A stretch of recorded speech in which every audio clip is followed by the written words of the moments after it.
एकांतवासी गंगा स्नाने देवाचे पूजने प्रदक्षिणा तुळशीच्या युक्त आहार विहार नेम इंद्रियासी सार नसा विवासर विद्या भाषण परमार्थ महाधन जोडी देवाचे चरण भावया जतन हे पाय लाभाचे देह समर्पिजे देवा भार काहीच न घ्यावा होईल गवा तुका मने आनंद युक्त आहार विहार नेम इंद्रियासी सार नसावी वासर निद्रा भोगश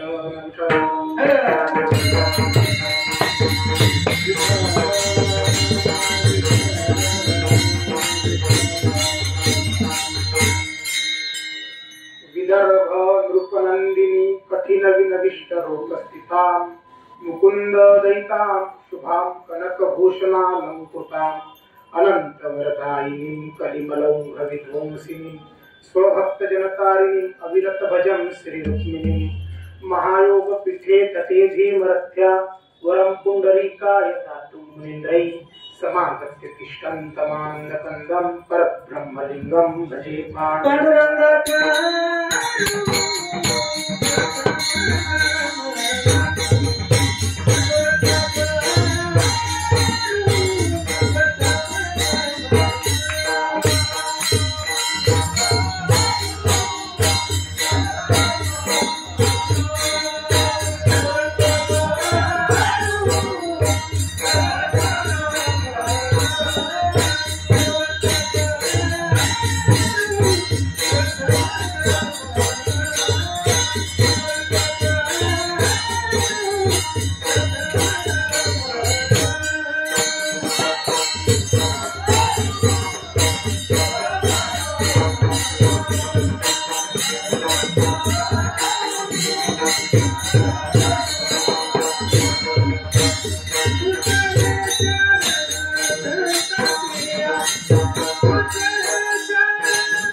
विलासिनी जे चातुर्यार्थ कला कामिनी ते श्री शारदा विश्वमोहिनी नमिनीया या बोला आन होये श्री व्यासाचा अंकुन वाहे ऐसी कांजोनी बाहेर गेली आणि संसाराची चिंता काय समर्थाची कांता पुराण मागे नमो ज्ञानेश्वरा निवृत्ती उदारा सोपान देवा मुक्ताबाई नमो त्रिभुवन पावनी अध्यक्ष जरणी देवाची विठ्ठल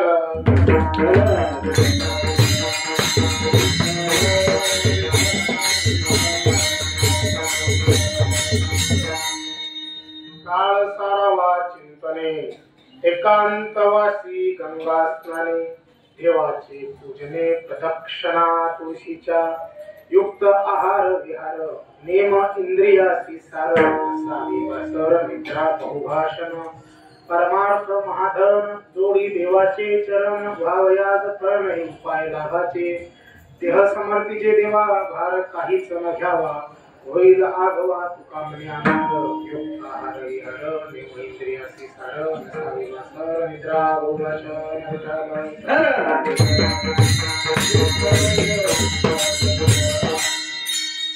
पूजनीय तुकोबाराय या अभंगाच्या माध्यमातून आदर्श परमार्थिक जीवनाची सूत्रावली सांगतात विठ्ठल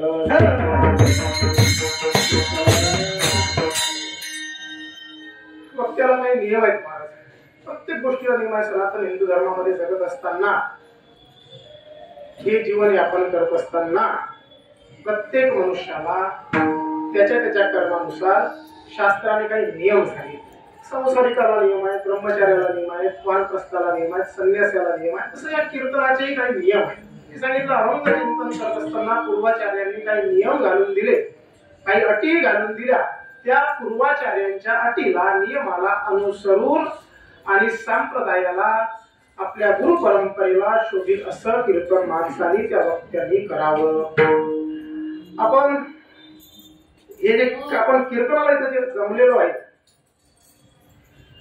त्या कीर्तनाचं महाराज विशेष आहे, विशेष आहे. या मानवी जीवनात जगत असताना आणि एक वक्ता म्हणून महाराष्ट्रभर कीर्तन प्रवचन करत असताना अनेक व्यासपीठावर कार्यक्रम कीर्तन सादरीकरण होत असतात. काही व्यासपीठ असतात महाराज जीवनात, काही व्यासपीठ जिव्हाळ्याची असतात, काही व्यासपीठ आदर्श असतात, काही व्यासपीठ निष्ठेची असतात आणि काही व्यासपीठ मित्रत्वाची असतात. एखाद्या मित्राने सांगितलं महाराज आमच्या गावात कीर्तन करा, बस मित्रत्वाचं आहे, मित्रत्वाचं व्यासपीठ. सांगितलं जिव्हाळ्याचं व्यासपीठ. आपल्या स्वतःच्या गावात केलेली कीर्तन सेवा हे सगळ्यांच्या नात्यापुरतच केलेली कीर्तन सेवा ही जिव्हाळ्याची असते, जिव्हाळ्याची प्रेम माणसं असतात. काही व्यासपीठ आदर्श असतात, ते आधीच सांगतात महाराज संप्रदायाला शोभेल असं कीर्तन करा. काही ठिकाणी सांगतात की महाराज विनोदी कीर्तन करा. तिथे सांगतात महाराज संप्रदायाला आपल्या गुरु परंपरेला निष्ठेने जोगसोपासील आपल्याला शोभेल असं कीर्तन करा, जेणेकरून कोणत्याही प्रकारची काळीमा आपल्या संप्रदायाला फासली जाणार नाही, आपल्या कीर्तन परंपरेचा कुठंही हर्रास होणार नाही. अशा प्रकारची जिथं कीर्तन सेवा होते त्याला आदर्श व्यासपीठ म्हणतात. आणि दुसरं व्यासपीठ आहे महाराज जीवनात जगत असताना जे खूप खूप खूप भाग्याने मिळतं, ते निष्ठेचं, श्रद्धेचं, विश्वासाचं, जिव्हाळ्याचं, मित्रत्वाचं सर्व व्यासपीठ त्यात येतात. प्रमुख तत्वाने ते निष्ठेचं व्यासपीठ असते. मग ते निष्ठेचं व्यासपीठ कोणतं हो? ते संत दरबारातली सेवा, संत दरबारातली सेवा, देव दरबारातली सेवा हे निष्ठेचं व्यासपीठ आहे महाराज. आजची सेवा आहे ती जरी पद्मशाली धर्मशाळेत दिसत असली तरी ज्ञानोबारायांच्या कुशीत, ज्ञानोबारायांच्या व्यासपीठावर आणि ज्ञानोबारायांनी प्रेरित केल्यामुळेच असलेली सेवा. विठ्ठल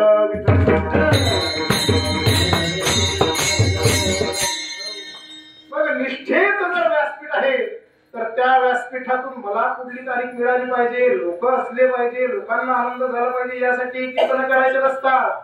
मग कशासाठी हे कीर्तन करायचं हो? आपली साधना, आपण काय देऊ शकतो महाराज?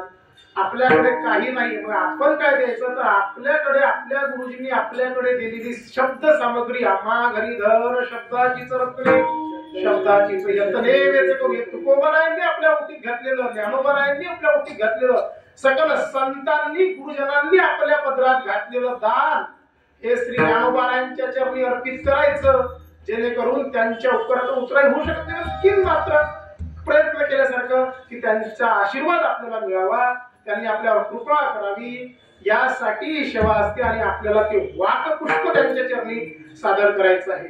आणि ते वाक पुष्प जर निष्ठेचं असेल, आदर्शाचं असेल, ज्ञानाचं असेल तर ते अधिक सुगंधित होत राहतं आणि ज्ञानोबारांना अधिक आवडत राहतं. असं हे व्यास पुष्प आपल्याला ज्ञानोबाच्या चरणी अर्पित करायचं आहे. त्यासाठी आपण सगळे जमलेलो आहोत. तुम्ही सगळे पद्मशाली यल्लम्मा धर्मशाळेतील वारकरी भाविक आणि यल्लम्मा समाज या सर्वांनी आमच्याकडे ही सेवा महाराजांच्या आदरणीय महाराजांनी सांगितलं महाराज सेवा करायची. महाराज 22-23 तारखेपासून आलो पण काही सेवा मिळत नाही. इच्छा होती ज्ञानोबारायांच्या दरबारात काही सेवा व्हावी. भाग्याने असतं महाराज सहज भेटले, महाराजांना सांगितलं, त्यांनी फोन केला आणि सगळे तुम्ही सेवा दिली त्याबद्दल आम्ही तुमचे ऋणी आहोत. आज सगळं जे हे आमचं मित्रमंडळ आलेलं आहे ते अतिशय महत् भाग्याने लाभले महाराज. हे फक्त जिव्हाळा आणि प्रेमासाठी आलेलं आहे. आळंदीत असून सुद्धा ताळकऱ्याची उणीव भासते हे तुम्हाला या 5-6 दिवसात लक्षात आलंच असेल. पण हे सगळे जे आले ते अतिशय जिव्हाळ्यामुळे आलेले आहेत. माझ्यासारख्या चेतन कीर्तन अचेतन कीर्तनकारला चेतन करण्यासाठी आमचे चेतन महाराज आलेले आहेत. त्यानंतर माऊलींची जी गुरु परंपरा असे गौरक्षनाथांनी जे मच्छिंद्रांना बोध केला असे आमचे गौरक्ष महाराज नासलगावकर आहेत. प्रत्यक्ष माऊली महाराज पाटील ज्ञानोबाराई हजर आहेत. आपलं कीर्तन शुभम व्हावं यासाठी आमचे शुभम महाराज आहेत. आमचं कीर्तन सोन्यासारखं असावं सोनू महाराज आहेत. आमचे तुषार महाराज प्रेमाचा तुषार करण्यासाठी आहेत. आणि या सगळ्यांच्या चरणावर अभिषेक करण्यासाठी आमचे अभिषेक महाराज आहेत. आणि प्रभू तुम्ही महेशाची मूर्ती असलेले महेश महाराज सुद्धा समोर आहेत.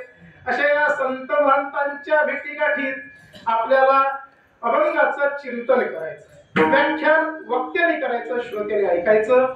चिंतन हे वक्ता आणि श्रोता या दोघांनी सांगतीने करायचं. तुम्ही काही सांगायचं, मला काही सांगायचं, कारण मी नौखा कीर्तनकार आहे.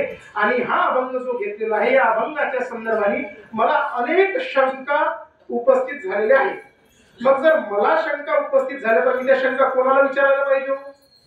ठराविक आहे आपल्या गुरुजनला विचारायला पाहिजे, किंवा त्या ज्या क्षेत्रातली शंका आहे त्या क्षेत्रात पारंगत असलेला, त्या क्षेत्राचा बहु अनुभव असलेला असा कोणी जो वक्ता आहे, असा कोणी जो श्रोता आहे, असा कोणी जो व्यक्ती आहे, अशा माणसांनाच त्या शंका विचारायच्या की नाही. बघ आता या अभंगाच्या संदर्भाने मला पारमार्थिक शंका निर्माण झाल्या की नाही, मग मी कोणाला विचारायला पाहिजे. आता माझी काय आमच्या गुरुजींकडे जायची हिंमत नाही आणि ती वेळही नाही. आता समाधी सोहळ्याचे दिवस आहेत, सगळेजण भेटायला येतात, मग काही त्यांच्याकडे काही जाऊ शकलो नाही. पण म्हटलं आता हे सगळे पारमार्थिक अनुभवाने ओतप्रोत भरलेले मी सगळे जे श्रोते आहात त्यांना काही शंका मला विचारायच्या आहे ना. अनेक वर्षापासून आपण कीर्तन करतो, वारीला येतो, ज्ञानोबारायाबद्दल प्रेम आहे, तुकोबारायाबद्दल निष्ठा आहे, पंढरीनाथाबद्दल तर काय सांगायचं, त्याच्याशिवाय आपलं पार हलत नाही महाराज. अशांच्या सगळ्या श्रोत्यांच्या चरणी प्रभू तुम्ही महेशाची मूर्ती माऊलींनी वर्णन केलं ना, मग मला तुम्हाला काही खरंच शंका विचारायची आहे. तर आपलं बाळक जर चुकत असेल, समजा मला जर शंका आली, बाबा कसं हो, तुम्ही आपल्या आईकडे जाईल की आई कळत नाही, लग्न करू की नाही करू, तुझ्या संसाराचे काय अनुभव आहे, ती सांगेल बाळा करू नको कर, असं सांगेल. तिच्या मनात जरी असलं करू नको, संसार वाईट असते, ते म्हणजे नाही तर काय होतं होऊन जातं. मग तसं मला परमार्थिक शंका आल्या, मग मी तुम्हाला विचारेन की कारण विचारेन का, जाणून बुजून विचारेन का, नाही. कारण तुम्ही परमार्थिक आहात, बहुश्रुत आहात, तुम्ही अनेकांचं चिंतन केलं, ज्ञानोबारायांची ज्ञानेश्वरी वाचली, तुकोबारायांचा गाथा वाचला, पंढरीची वारी केली, मग मला काही शंका विचारायची. तुकोबारायांनी सांगितलं काळ सारावा चिंतने एकांत वाशी गंगाच नाही. तुकोबाराय म्हणतात हा काळ तुम्ही सारला पाहिजे. पण हे तुकोबाराय ना काय, तर तुकोबारायाच्या संबंधाने विचार करत असताना तुकोबाराय तुमच्या आमच्याकडे आले होते, ती देव घेऊन आले होते, देव घेऊन तुकोबाराय आपल्याकडे आले होते का, तुम्हाला आठवतं का, देव घेऊन तुकोबाराय आपल्याकडे आले होते. काय झालं, तुकोबारायांचं मुळातच पुण्याच्या गॅजेटला असं बघणार की तुकाराम सेठ मोरे. सेठ कोणाला म्हणतात, वारकऱ्याला सेठ म्हणतात का, वकिलाला सेठ म्हणतात का, इंजिनियरला सेठ म्हणतात का, सेठ कोणाला म्हणतात, व्यावसायिकाला सेठ म्हणतात. मग त्या सेठजींकडे तुकोबाराय सेठजी होते, अत्यंत गर्भ श्रीमंत असलेले तुकोबाराय, पंचक्रोशीत किराणा माल पोहोचेल एवढं मोठं तुकोबारायांचं दुकान, आणि त्या व्यावसायिकाचे तुकोबारायांवर संस्कार होते. मग नंतर काय दुर्गादेवी नावाचा दुष्काळ पडला असेल, त्यात वाटलं असेल काय, ते सगळं झालं ते झालं, पण व्यावसायिक तत्वाचे तुकोबारायांवर संस्कार होते. मग काय झालं, या दारिद्र्याच्या परिस्थितीमध्ये ज्यावेळेस तुकोबारायांनी स्वतः ही परिस्थिती ओढून घेतली, त्यावेळेस तुकोबारायांच्या पत्नी त्यांना म्हणायचं काहीतरी व्यवसाय करा, आपला संसार सुरळीत करा, कारण संसारात वित्ताशिवाय काही होत नाही, धन कमवलं पाहिजे. मग तुकोबारांनी अनेक व्यवसाय केले, ते आपल्याला म्हणतात याती शुद्ध वैश्य केला व्यवसाय. काही व्यवसाय चिंतन आहे, महाराजांनी कोणता व्यवसाय केला असता काय वर्ण लागतो, आपण जरी क्षत्रिय असेल, आपण जरी वैश्य असेल, पण आपण कोणता व्यवसाय करतो त्यानुसार आपला वर्ण ठरते. ह्या सगळ्या गोष्टी आहेत. मग तुकोबारांनी अनेक व्यवसाय केले, ते बुळाले ते आणि बुळाले. मग तुकोबारांना साईसाहेब म्हणतात काय तुम्ही अनेक व्यवसाय करा, काहीतरी करायला पाहिजे, तुम्ही आपल्या लेकरा बाकरासाठी काहीतरी संसारासाठी काहीतरी करायला पाहिजे. त्यांनी सांगितलं माय माऊली हो करतो. तू काय कर माहितीये का, तू आता माझ्याकडे जे आहे ते मी विकायला नेतो. मग तुकोबारायाकडे काय होतो, तुकोबारायाकडे देव होता, दुसरं काय असणार आहे, महाराजांचं भांडवलच देव होता. मग तुकोबाराय गेले आणि तुकोबारांना देव घ्या कोणी,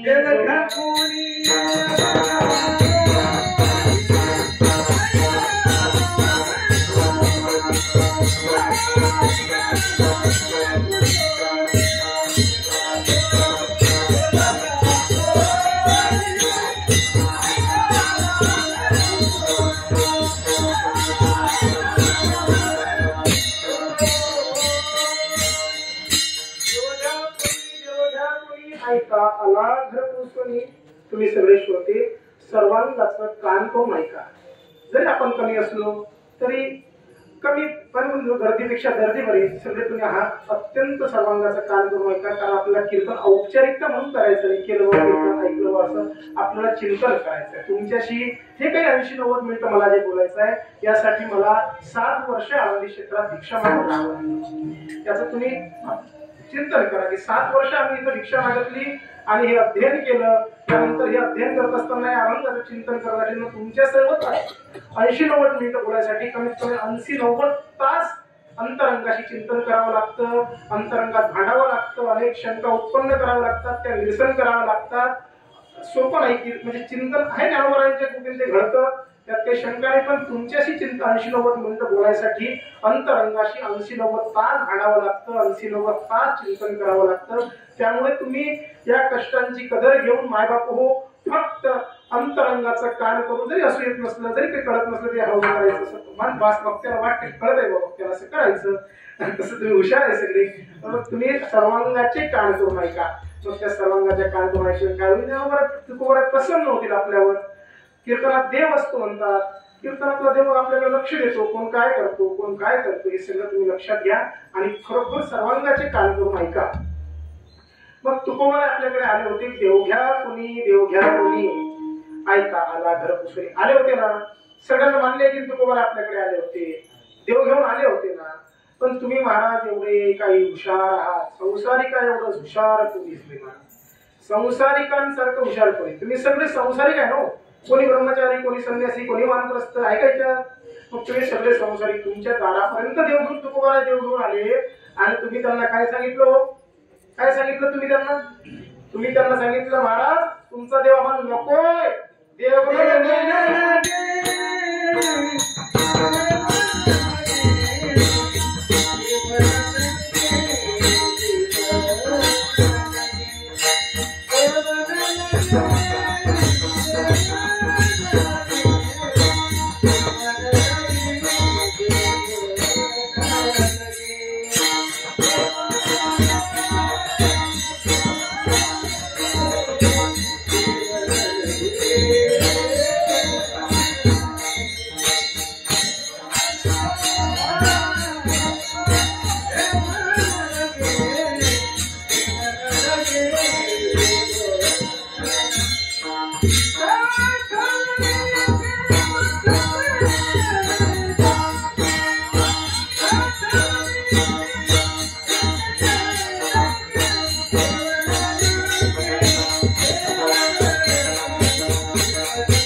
उत्तर दिलं महाराज तुमचा देव आम्हाला नको, काय गरज आहे तुमच्या देवाची, कारण काय हो, काय तुमच्याकडे कारण होतं तुम्ही देव न घेतला तुकोबारायांचा. तुम्ही त्यांना उत्तर दिलं साठवणीचे रुतले जागे, ज्यामध्ये हा देव साठवायचा आहे, ज्यामध्ये हा देव साठवायचा आहे ते तुमचं अंतकरण खालीच होतं ना. तुमचं काय चुकलं त्यात? जर आमच्याकडे एखादी वस्तूच नाही काही घ्यायसाठी तर आपण घ्यावं कुठून? जर कसं तुम्हाला भैरवनाथ मंदिराजवळ उभं केलं, मावशी घ्या ताक, मावशी घ्या ताक, आणि तुमच्याकडे काहीच नाही आणि पोट भरलेलं आहे, मग तुम्ही काय ओंजळीत आला? येईल नाही धर्मशाळेकडे. तुमच्याकडे काही नाहीच आहे तुम्ही घ्या कसं? तुमचंही काही चुकलं नाही. कारण साठवणीची जी जागा आहे, ज्या अंतकरणामध्ये देव साठवायचा आहे, हे तुमचं आणि आमचं अंतकरण रुजलं. रुजला शब्दाचा अर्थ मराठी साहित्यकारांनी असा केला, भरलं, दाटलं. तुमचं अंतकरण तुम्ही दाटवून ठेवलं, तुमचं अंतकरण तुम्ही भरून ठेवलंय. मग तुमचं अंतकरण तुम्ही कशाने भरलं? कशाने भरलं तुमचं अंतकरण तुम्ही? कारण मी नाही सांगू शकत ना, कारण व्यक्ती तितक्या प्रवृत्ती. प्रत्येक व्यक्तीने आपल्या अंतकरणामध्ये काहीतरी साठवून ठेवलं ना. काय साठवून ठेवलं? परमात्म्या व्यतिरिक्त तुम्ही सगळंच साठवून ठेवलं. तुम्ही संसार साठवला, तुम्ही माया साठवली, तुम्ही काम साठवला, तुम्ही क्रोध साठवला, तुम्ही लोभ साठवला, तुम्ही षडरिपू सगळेच्या सगळ्या अंतकरणामध्ये तुम्ही साठवलं. साठवलं ना बरं? कोणी आहे का महाराज अशी गोष्ट करता मी पांडुरंगा व्यतिरिक्त कोणालाच साठवलेलं नाही असं तुम्ही छातीवर हात ठेवून सांगू शकता का? माझ्या अंतकरणामध्ये पांडुरंगाशिवाय, माऊली ज्ञानोबारांशिवाय, जगद्गुरु तुकोबारांशिवाय, त्यांच्या साहित्याविषयी, त्यांच्या वाङ्मयाच्या व्यतिरिक्त आमच्या अंतकरणात काही नाही असं तुम्ही छातीवर हात ठेवून मला सांगू शकता? आहे का कोणी आपल्याकडं की महाराज तुम्ही जे म्हणता की तुमचं अंतकरण भरलेलं आहे, रुजलेलं आहे, दाटलेलं आहे, आमचं अंतकरण तसं नाही असं कोणी सांगू शकतं का? तुम्ही सांगू शकता का मावशी? सांगू शकता का आजी? म्हणू शकता का माझं अंतकरण? आणि खरोखर ज्यांचं अंतकरण भरलेलं आहे त्या परमात्म्याने भरलेलं आहे, इतर गोष्टीने भरलेलं नाही, अशांच्या चरणी मनोमन साष्टांग दंडवत करतो. आणि मग तुमचं जे काही अंतकरण भरलेलं आहे ते कशाने भरलं? कामाने भरलं. इच्छा आहेत अनेक, संसारात राहत असताना आम्हाला अनेक इच्छा आहेत. मग संसारातल्या इच्छा पूर्तीसाठी आम्ही जर आमच्या अंतःकरणात काही सकामता केली, आमचं अंतःकरण काही कामगिरी भरून ठेवलं, काय चुकलं महाराज? चुकलं आमचं म्हणणंच नाही ना, तुम्ही चुकले हे आमचं म्हणणंच नाही, पण तुम्ही त्या अंतःकरणाला कधीतरी खाली करायला पाहिजे ना. आज आपलं लहानपणापासून 55-60चं वय झालंय, आता ते अंतःकरण थोडंफार कमी करायला तुम्ही पाहिजे नाही का? की कायमस्वरूपी सरणावर जायपर्यंत ते अंतःकरण धरूनच ठेवायचं? मग तुमचं अंतःकरण तुम्ही खाली केलं का? नाही, तुमचं अंतःकरण एवढं भरलेलं आहे महाराज, त्याबद्दल काही बोलायची गरज नाही. खूप भरलेलं आहे. चिंता, मोह, माया, रात्रंदिवस टेन्शन, या सगळ्यांनी तुमचं चिंतेने तुम्ही ग्रासलेले आहे. जर तुम्ही चिंतेने ग्रासलेले नसते तर मग प्रथमा सहजावस्था, प्रथम भक्तीचे काही लक्षण आहे, प्रथम भक्ती त्यांनी सांगितली सहज अवस्था. अशा सहज अवस्थेला तुम्ही प्राप्त झाल्या असत्या. मग तुम्हाला कीर्तनाची गरज नाही, तुम्हाला स्मरणाची गरज नाही, तुम्हाला कशाचीच गरज नसती. कधी तुमच्या अंतःकरणात फक्त पंढरीश परमात्मा जर दाटला असता, ठेवला असता तर. पण तुमच्या आमच्या अंतःकरणात हा सगळा संसार भरलेला आहे. हे चिथोर चिंता होत असे मानसी निजता निद्रेसी न लगे डोळा. तुम्हाला वर्णन करतात की एवढी चिंता आहे महाराज, एवढी थोर चिंता आहे की रात्री झोपलं तरी निजता निद्रेसी न लगे डोळा. आमच्या विदर्भात एक म्हण आहे, आळे मोजते. म्हणजे झोपला की घराला आळे असायचे, बांबू लावलेले असायचे पहिले, आणि कौल टाकलेले असायचे. मग तो काय करतो, झोपला की मग तो वर मोजतो ते किती बांबू आहेत आपल्या घराला, किती बांबू आहेत. त्याला विदर्भात आळे मापणं. मग त्या आळे मापण्याची परिस्थिती तुमच्या आमच्यावर सगळ्यावर, माझ्यावर आहे, माझ्या आई वडिलांवर आहे, माझ्या नातेवाईकावर आहे, तुमच्यावर आहे, सगळ्यांवरच आहे. आणि तुम्ही जर हे तुम्हाला प्रत्येकाला मान्यच करावं लागतं. आपल्याला आडे मोजण्याची परिस्थिती आहे की नाही? किती टेन्शन आहे बरोबर. सुखासुखी झोप लागते का? अहो, साधा मुलगा जर रात्री 11च्या आत घरी आला नाही, आपला नवरा जर शेतावर कधी पाणी वगैरे बोलायला गेला तर आपल्याला झोप लागते का? काळजी असतेच ना अंतःकरणामध्ये. कशामुळे आहे ती? मायेमुळेच आहे की नाही? जिव्हाळ्यामुळेच आहे की नाही? त्या प्रेमामुळेच आहे की ती काळजी? एवढी तुमच्या अंतःकरणामध्ये जी काळजी तुम्ही दाखवून ठेवली, त्या काळजीच्या आणि काय झालं की तुमच्याकडे जागा शिल्लक राहिली नाही. आता चिंतांचं जर वर्णन करत केलं ना महाराज, तुकोबारांनी 15-20 प्रकार तिथं सांगितलेले आहे. पण धावत्या वगैरे आपल्याला सूत्रबद्ध पद्धतीने चिंतन करायचं आहे. अभंगाचं चिंतन जरी अति सूक्ष्म असलं तरी ते सूक्ष्म चिंतन अत्यंत प्रगल्भपणे आणि ढोबळ मानाने मांडण्याचा मी काटेकोर प्रयत्न करतो. त्यामुळे तुम्ही काही भिवू नका, तुम्ही फक्त शांततेने सर्वांचे कार्य करून हे चिंतन ऐका. मग तुमचं चित्त भरलेलं आहे ना, एवढं भयानक भरलेलं आहे ना की तुम्हाला झोप सुद्धा लागत नाही रात्री, एवढं चित्त आहे. सुभाषितकार वर्णन करतात, चिंता चिता समाख्याता बिंदू मात्रे विशेषतः निर्जीवम दहती चिंता, निर्जीवम दहती चिता, सजीवम दहती चिंता. विठ्ठल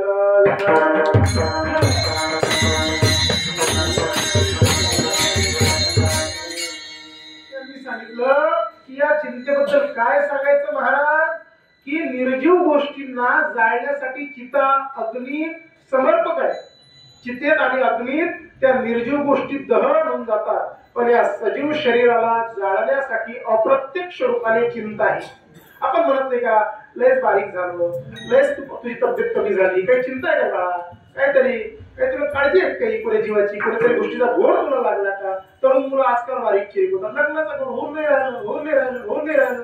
काळजी असते मुलांचीच, मुलींची नाही ना, मुलांची फक्त.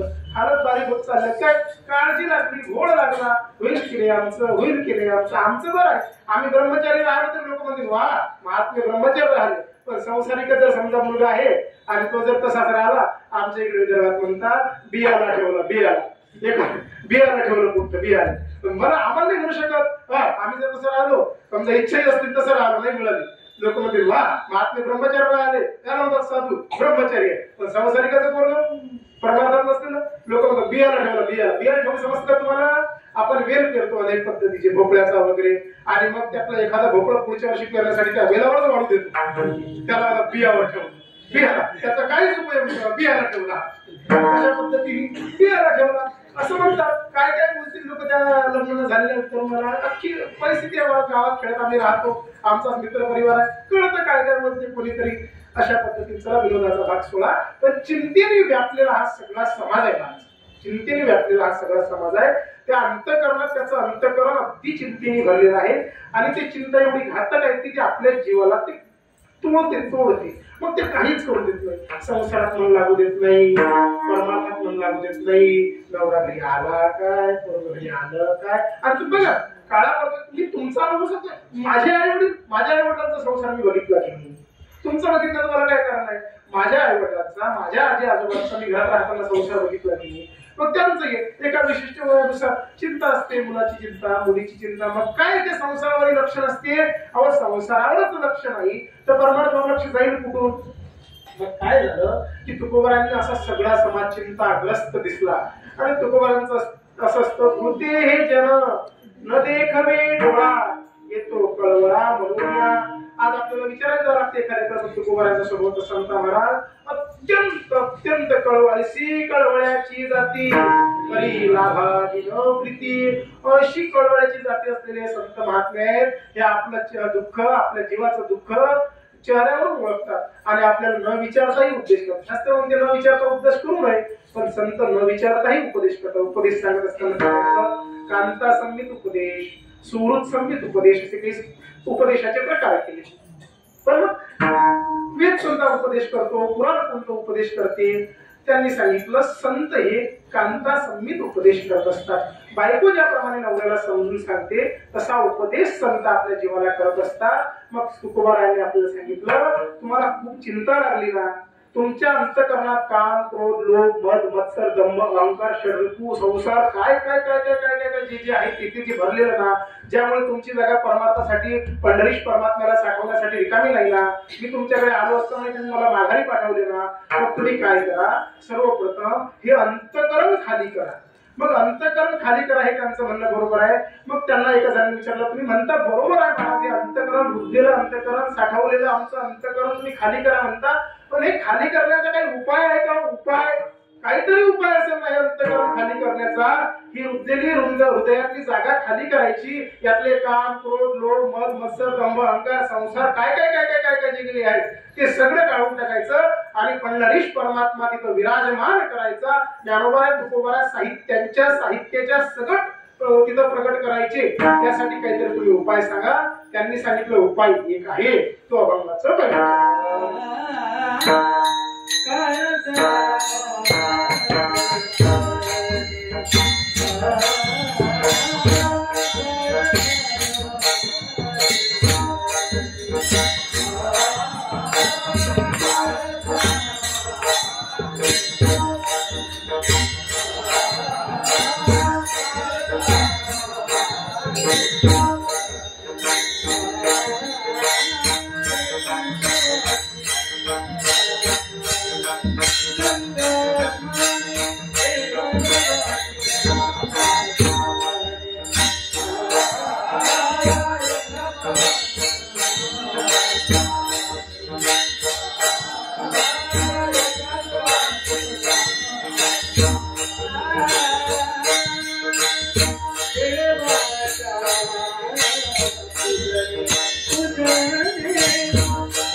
अभंगातून आपल्याला काही सूत्र सांगितलेलं आहे. त्यांनी सांगितलं काळ सारावा चिंतने एकांतवाशी गंगा स्नाने देवाचे पूजने प्रदक्षिणा तुळशीच्या. हा जो काळ आहे काळ हा आपल्याला सारायचा आहे. कारण काळच सारायचा आपल्याला. कारण जे काही आपल्या अंतःकरणावर जे काही काम क्रोध लोभ मत्सर दंभ अहंकार संसार हे जे काही साठवले ते कोणी साठवले? आपणच साठवले. पण कोणाच्या अत्याधिक साठवले? त्या काळाच्या अत्याधिक साठवले ना. हा काळच विपरीत आला ना म्हणून चिंता लागली ना. आपण नाही म्हणत का त्यांचा काळ आहे त्यांची काय गोष्ट आज त्यांचा काळ आहे ती हातात माती घेतील तर सोनं करतील तिथं लाट मारेल तिथं पाणी काढेल म्हणतो ना आपण. कधी त्यांचा काळ आला एखाद्यावर विपरीत परिस्थिती काय काळ आला त्याच्यावर अशी काळाने त्याची काही करायला नव्हतं पाहिजे. एखादा वागला काळ आहे काळच करतो की जे जे आपल्या आयुष्यात केलं ते काळानंच केलं की हो. दुःख काळाने केलं सुख काळाने दिलं. आपल्या अंतःकरणावर विपरीत ज्या काही भावनांचे परिणाम केले विपरीत ज्या काही गोष्टीचे संस्कार आपल्या गोष्टीवर केले भगवंतापासून आपल्याला दूर रोखण्यासाठी जे काही म्हणून जे जे काही केलं ते कोणी केलं? या काळानेच केलं ना हो. हा काळ जर सुगम असता हा काळ जर आनंदी असता तर आपल्या चिंता लागली असती का? हा काळ विपरीत येत गेला ना. कधी शेत पिकलं नाही कधी अतिवृष्टी आली कधी काय काय काय काय या काळाने आपल्या एवढ्या उद्या तुमच्या आयुष्यामध्ये काय काय या काळाने तुम्हाला दिवस दाखवले नसतील. एक जागा सुखाचा 100 धागे दुःखाचे आपण म्हणतो ना हो. एकच जागा सुखाचा आपल्याला मिळतो आणि 100 धागे या काळाच्या अत्तरीत आपल्याला दुःखाचे येतात. हा काळ महाराज खरंच खूप खूप वाईट. काय योग वासिष्ठांनी काळाचं चिंतन करत योग म्हणजे भगवान रामचंद्र प्रभूंना वशिष्ठ ऋषींनी केलेला उपदेश. तो रामचंद्र प्रभूंना केलेला उपदेश वशिष्ठ ऋषींनी केला आणि अशा त्या ग्रंथामध्ये काळाचं महिमन सांगितलं. काळ कसं आहे? काळ योग वशिष्ठ काय सांगतात? काळ हा कठीण क्रूर कृपण अदम कर्कश हा 5-6 विशेषण त्या काळाला लावलं. हा काळ कसा आहे हो? हा काळ कठीण आहे. हा काळ कर्कश आहे. काळ हा कठीण आहे. क्रूर आहे अत्यंत क्रूर. कोणावर दयामाया दाखवत नाही. हा काळ क्रूर आहे कठीण हा कर्कश हा क्रूर कृपण आहे अतिशय कंजूस आहे. हा काळ काय काय या काळाला कोणाचं घेतलं नाही. काळ हा कठीण हा क्रूर हा कृपण अधम आहे. हा काळ अधम आहे. मग एवढे सगळे विशेषण या काळाला लावले की काळाला योग वशिष्ठ कारण जाऊ ना ते म्हणतात हा काळ एवढा भयानक आहे. हा कठीण आहे हा क्रूर आहे. हा तुम्हाला अनुभव येतात की याचे? आपलं जीवन कोणीतरी गेलं ते काळाच्या मुखात गेलं की नाही काळानेच ते गेलं की नाही. आपण नाही म्हणत का काय काळ आला आमच्यावर आज की आमचा जीवनच हा ठेवला गेला म्हणतोय ना आपण. हा पण हे सगळं जे आपल्याला दुःख काळात गेलं काळ आहेच नको. या काळाचं जितकं कंचन करावं हा तेवढा भयानक आहे. गोष्टी सांगितलं की काळ कठीण कर्कश क्रूर कृपण अभव हा असा सगळा काळ आहे. मग हा असा असलेला काळ चांगला आपल्याला करता येतो. पण तो चांगला करता कशाने येतो? कशाने येतो? अंतःकरणावर जे या काळाने काही रुजलं आपल्या अंतःकरणात ते खाली करायचं आहे. हा काळ आपल्याला शुभम करायचा आहे शुभम करोती करायचा आहे. असा जो काही काळ आहे तो आपल्याला चांगला करायचा आहे ना. शुभ व्हावं आपल्याला प्रत्येकाला वाटतं की माझ्या जीवनात शुभ व्हावं. पण या काळाचा काही आपल्यावर परिणाम आहे या काळाने जे काही आपलं दुःख दिलं या काळाने जे आपल्या अंतःकरणावर विपरीत परिणाम केले वाईट संस्कार केले या सगळ्यातून आपल्याला वाचायचं आहे की नाही. मग त्यासाठी तुकोबाराज सांगितलं हा काळ हा काळ तुम्हाला सारावा लागणार आहे. सारावा लागणार आहे. तुकोबारायांचा शब्द लक्षात घ्या. तुकोबारांचा हा काळ आपल्याला सारावा लागणार आहे. सारावा लागणार आहे म्हणजे काय करावं लागणार आहे? याला बाजूला करावं लागणार आहे. मग तो काळ लोटून बाजूला होतो का? असा काळाला आपण लोटला असं होतं का कधी? आमच्या घरावर ढग आलं पाणी पाहिजे असं ढग लोटलं असं झालंय कधी? नाही झालं. मग तो काळ सुद्धा लोटता येतं का? नाही. मग तो काळ आपल्याला सारता येतो. तो कशाने सारता येतो? काळ सारावा चिंतने. तो काळ चिंतनाने आपल्याला सारायचा आहे. मग तुम्ही म्हणा काय गोष्ट करता तुम्ही म्हणता चिंतनाने सारायचं आहे आणि आम्ही काय चिंतन करत नाही का? करतो ना आम्ही चिंतन. हा आमचं अंतःकरण चिंतनानेच रुजलेलं आहे की नाही? चिंतनाने रुजलं ना. नाही महाराज अशी गलती करू नका. तुमचं अंतःकरण चिंतनाने नाही रुजलं तुमचं अंतःकरण चिंतेने रुजलं. मग ते चिंतेने रुजलेलं अंतःकरण त्या चिंतेने भरलेलं अंतःकरण जर खाली करायचं असेल, त्यामध्ये पंढरीत परमात्मा प्रविष्ट करायचा असेल, तर तुम्हाला चिंतन करावं लागेल. चिंतन. मग ते चिंतन कोणाचंही करून चालतं का? कोणाचं चिंतन करायचं? तुम्ही सांगितलं महाराज चिंतन करायचं. आजपासून चिंतनाला सुरुवात. समाधी सोहळ्यात दिवस झाला, काल समाधी सोहळा झाला, आजची तृतीय ना नाही चतुर्दशी आजची आहे. उद्या छबिल्याची पालखी झाल्यानंतर आम्ही जा चिंतन करायला लागतील. मी माझ्या नावाचं चिंतन करीन, कोणी माझ्या मुलीचं चिंतन करीन, कारण गोडच असतं ना दिसायला. कोणी माझ्या नाताचं चिंतन करीन. रूप असतं ना मुलाचं, रूप गोडच असतं. आईला मुलगी आवडते, मुलाला आवडते, ते सगळे त्यांना आवडतात. आमचे जे जे जीवलग आहेत त्या जीवलगांचं आम्ही आजपासून चिंतन करणार. मान्य ना? करणार ना? घरी गेल्यावर चिंतन करावंच लागणार आहे. पण ते चिंतन करून आपल्याला चालणार नाही. मग चिंतन अशाच करायचं ज्यामुळे चिंतेचा नाश होईल. शब्द लक्षात ठेवा. काय मी पुन्हा तुम्हाला एक वाक्य सांगतो. माझा विषय सोडून तुम्ही आळंदी क्षेत्रात आहे, चिंतन ऐकता. हे कीर्तन फक्त ऐकायचे म्हणून आणि पुण्य संपादन होते म्हणून खरोखर ऐकू नका. हे दुर्भाग्य आहे तुमचं आमचं. आम्ही कीर्तनात फक्त बसायचं म्हणून बसतो आणि चिंतन ऐकायचे म्हणून ऐकतो. तुम्हाला जर सद्गती प्राप्त करून घ्यायची असेल, तुम्हाला जाऊ दे तो मोक्ष जाऊ द्या, त्या मोक्षाचं त्या भक्तीचं आपल्याला सध्या काही घेणं नाही. मला प्रसन्न अंतकरणाने नुसतं संसार करायचा आहे. काय वाक्य वापरलं मी? प्रसन्न अंतकरणाने नुसतं संसार जरी करायचा आहे तर अंतकरण प्रसन्न लागेल की नाही? आपण म्हणतो ना काय चव आहे त्या आईच्या हाताला. मग विज्ञानाने काय सांगितलं? त्या भावना त्या स्वयंपाकात उतरतात. रोजचा स्वयंपाक चांगला होत नाही, पण जावई आला की कसा छान होतो की नाही? हा तुमचा आमचा अनुभव आहे ना. कारण आहे कोणी म्हणतो प्रेम आहे, प्रेम वगैरे काही त्या जावयाबद्दल नसतो. त्याने आपल्या मुलीला पाठीमागे काही म्हणू नये ही त्यामागे भावना असते. लोभी आहे ना आपण, आपला काहीतरी लोभ आहे ना. मग प्रेम नसतं. जावयावर जामातो दशमो ग्रह, जावायला 10वा ग्रह म्हटला. मग ग्रहावर प्रेम असतं का? आमचा शनी ग्रह त्याच्यावर आमचं प्रेम. अरे नाही, 10वा ग्रह आहे तो सदैव कुंडलीला लागला, त्याच्यावर प्रेम नसतं. पण पाठ मोरे त्याने आपल्या मुलीला काहीतरी म्हणलं की तुझ्या मायला एवढी भाजी जमली नाही, आमच्या अशा तुझ्या आईला एवढी भाजी जमली नाही, तू अशी भाजी करतेस. मग हे म्हणू नये म्हणून भीतीपोटी म्हणा, कशा तरी पोटी म्हणा, आपण अतिशय सुग्रासपणे ती भाजी करतो. मग ते प्रेम, त्या भावना त्यामध्ये उतरतात. मग त्यामुळे ती भाजी चविष्ट होती, ते पदार्थ चविष्ट होतात. मग हे कशामुळे झालं? त्या आनंद लहरीमुळे ना. त्या काही भावनाच्या अंतकरणातून उत्सर्जित झाल्या, त्या परिणाम भाजीवर झाला आणि त्यातून सगळ्या त्या मेमरीज त्या भाजीमध्ये पाण्यामध्ये असतात आणि त्या सगळ्यातून तो सगळा पदार्थ चविष्ट झाला. मग हे कशामुळे झालं? प्रेमामुळेच की नाही, काळजी घेतल्यामुळेच की नाही. मग आपला संसार सुखी वाटत. मी तुम्हाला एक सांगत नाही तुम्ही देवधर्म केला पाहिजे, तुम्ही माळा केल्या पाहिजे, याबद्दल मला काही घेणं नाही. तुमचा संसार तुम्ही तुमच्या पद्धतीने करायचा. आमचे मायबाप आमच्या म्हटलं ऐकत नाही, तुम्ही ऐकावशी आम्ही काय इच्छा करावी. पण तुकोबाराचे शब्द तुमच्याकडे काय, कोणीतरी एखादा निराळा असेल, कोणीतरी एखादा ऐकत असेल, त्याच्या चरणावर साष्टांग घाललं. पण तुम्हाला तुमचा संसार चांगला व्हावा वाटते की संसार, माझा संसार प्रसन्न असावा. तुम्ही साधं लक्षात घ्या, तुम्ही संसारात राहणारे माणसं आहे. आपण अनेक गावामध्ये राहतात, तुम्ही गावामध्ये आपण सगळे राहतो. गावामध्ये काही घरं अशी असतात की ते घर साधे जरी असले तरी त्या घरात जाऊन प्रसन्नता वाटते. आणि काही असे असतात 2 मजली 3 मजली जरी असले तरी ते उदास व्हायला लागतात. कशामुळे?